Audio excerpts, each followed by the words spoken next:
Lesson 19 is all about editing subtitles for social. So we're going to go over how to create auto-generated subtitles in Premiere Pro. All right, now that we have completed resizing, editing, and creating the IG story TikTok videos without anything special, right? We haven't added color, we haven't added subtitles, all those steps are coming up.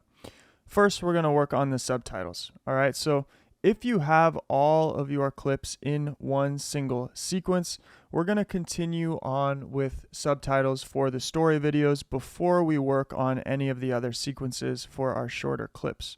All right, so in order to do that, we want to come up to Window, and you want to make sure that you click on Text, right? So that you can now see a text icon pop up where your preview window was. So what we want to click on is Transcribe Sequence, all right?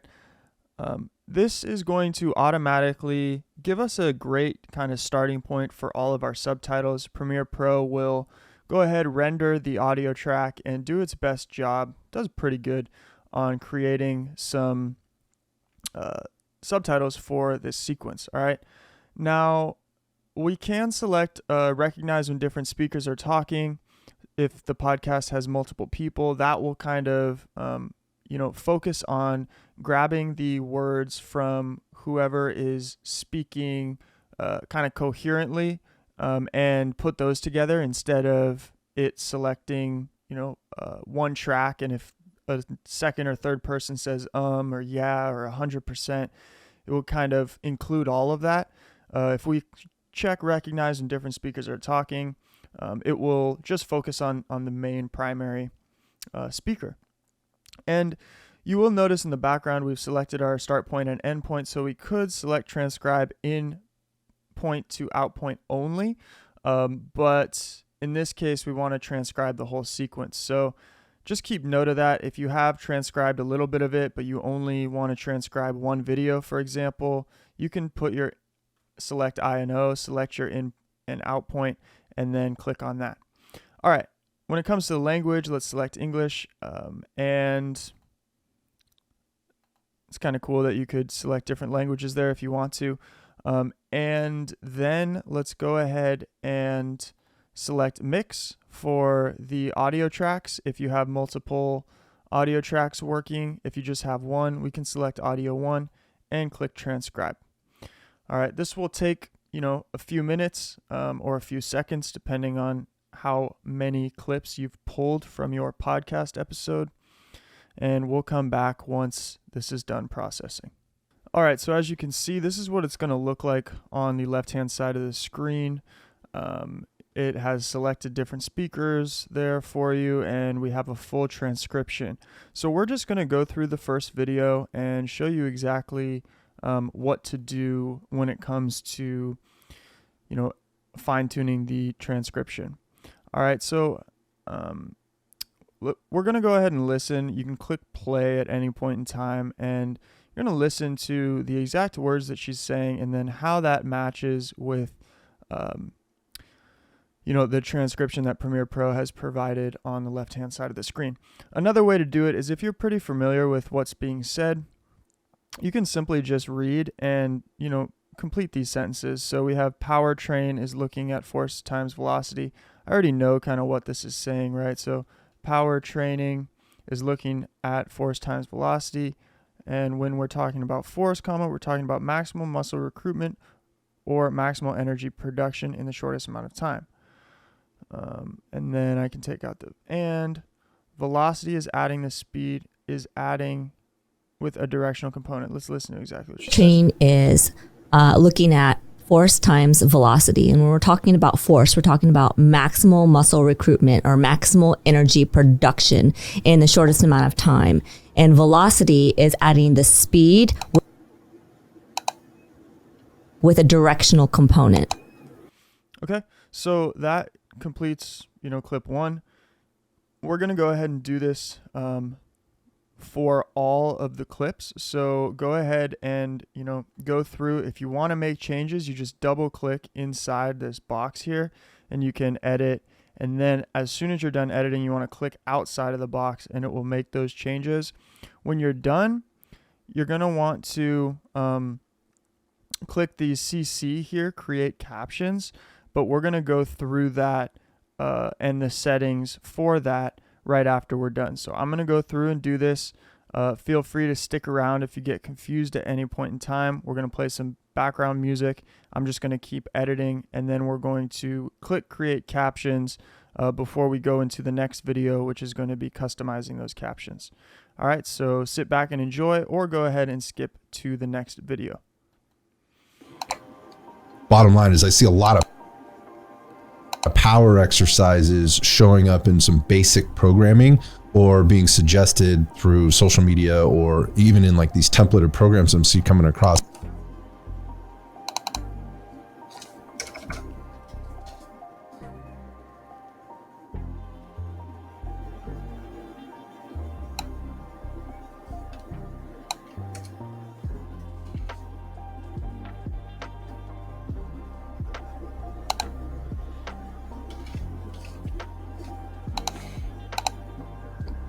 See coming across in people's laps that people are sharing with me. Like, here's my program. I'm like, what?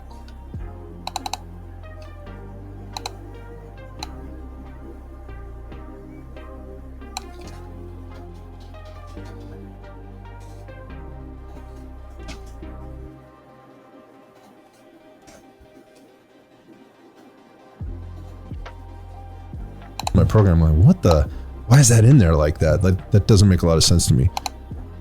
The best lifters in the world, power lifters,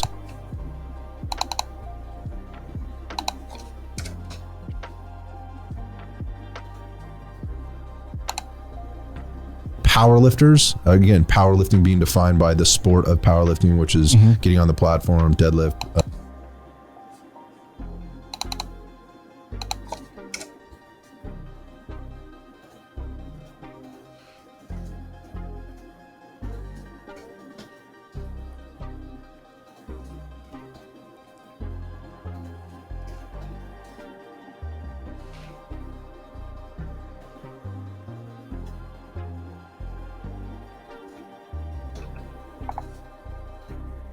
squat or bench press. They're probably going to, the best ones are going to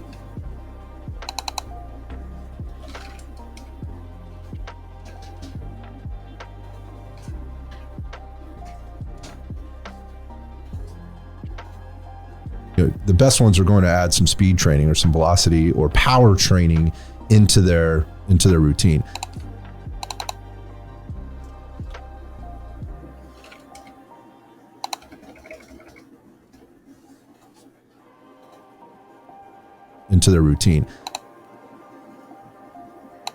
But I don't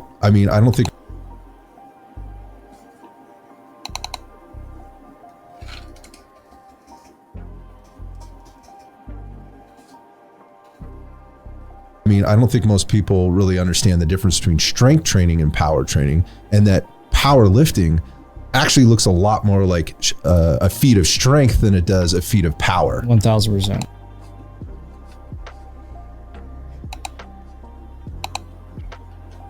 If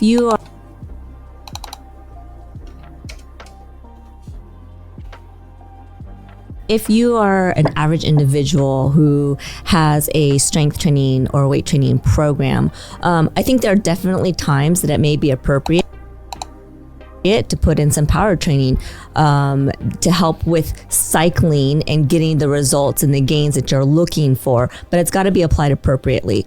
And it's not something that you want to do on an everyday type of basis. So that's important.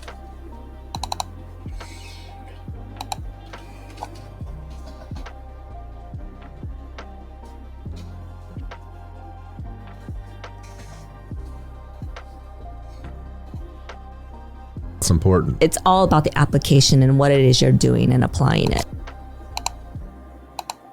You're probably focused on one of these things. And that's going to be either on one side of the triangle. One of the most popular ones and most well understood is the aesthetic.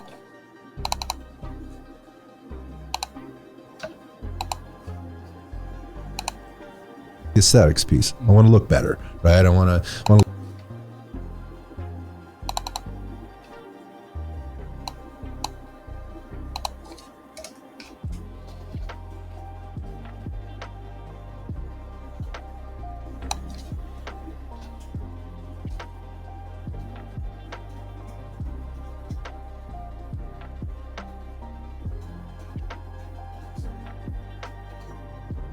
I want to lose a little body fat, build a little bit of muscle, lean up, look better naked.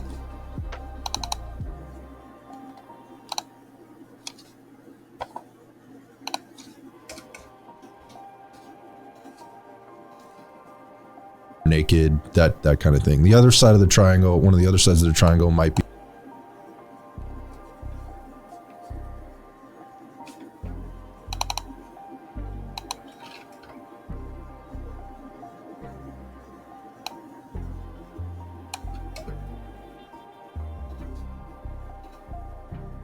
triangle. One of the other sides of the triangle might be the performance piece. Or if you just have a goal,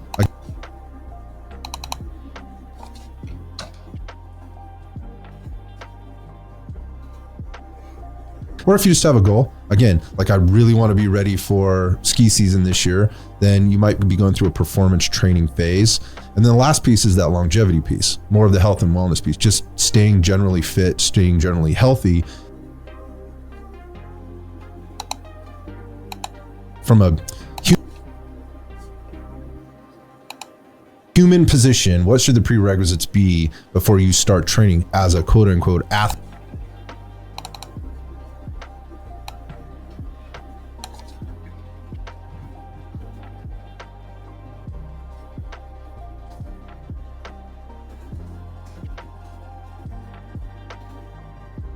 Quote unquote athlete. Having the mobility, proper tissue quality, stable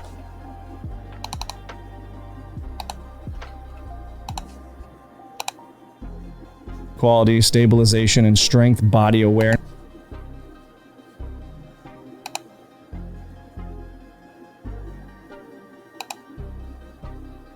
to take in to produce force. If I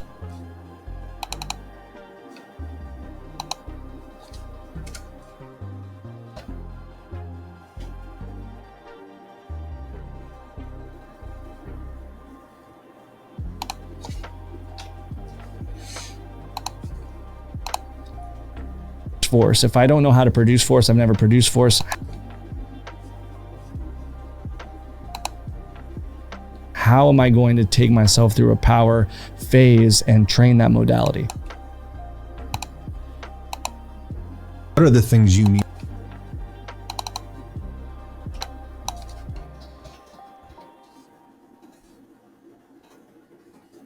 What are the things you need to do in order to prepare yourself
movement mechanics.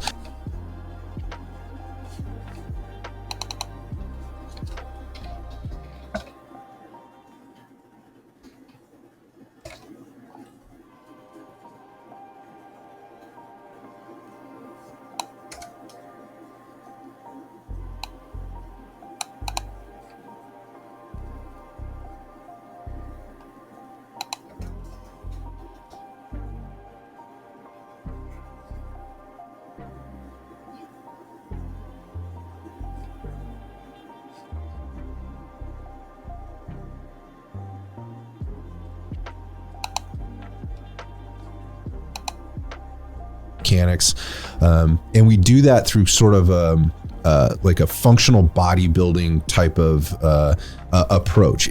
We'll start with much less than that, but as things progress and they become stronger and they're starting to apply those loads to their body in different ways and through different planes, different ranges of motion.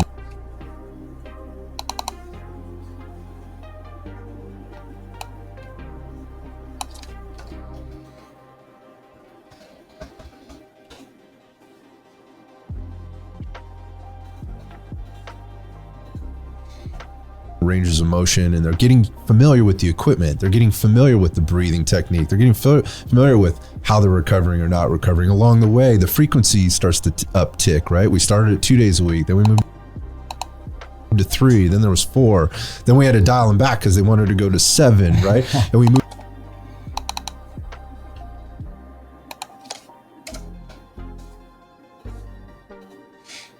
right, and we moved through these different phases.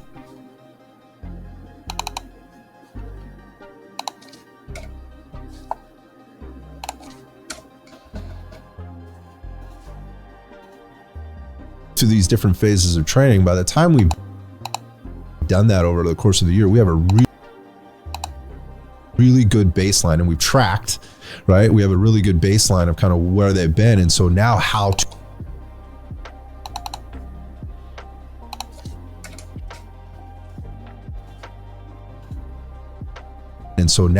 to apply the power training to that person.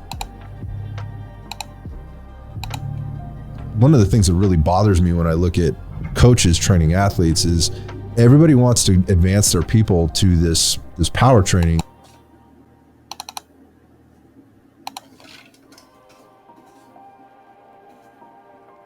Power training super quick. They want to do what all the pro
parachute to this kid. Just say parachute.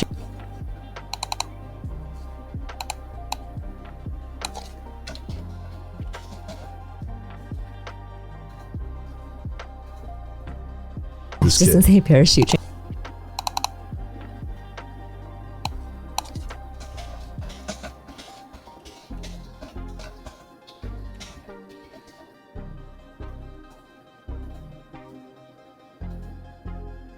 Parachute training. Or fucking sled.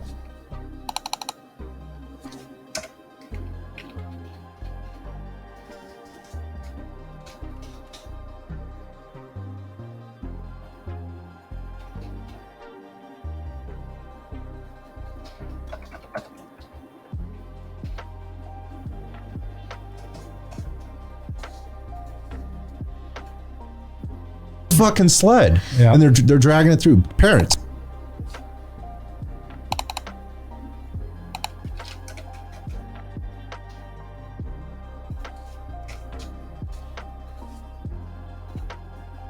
parents, if that's what your coach is, if that's where you're sending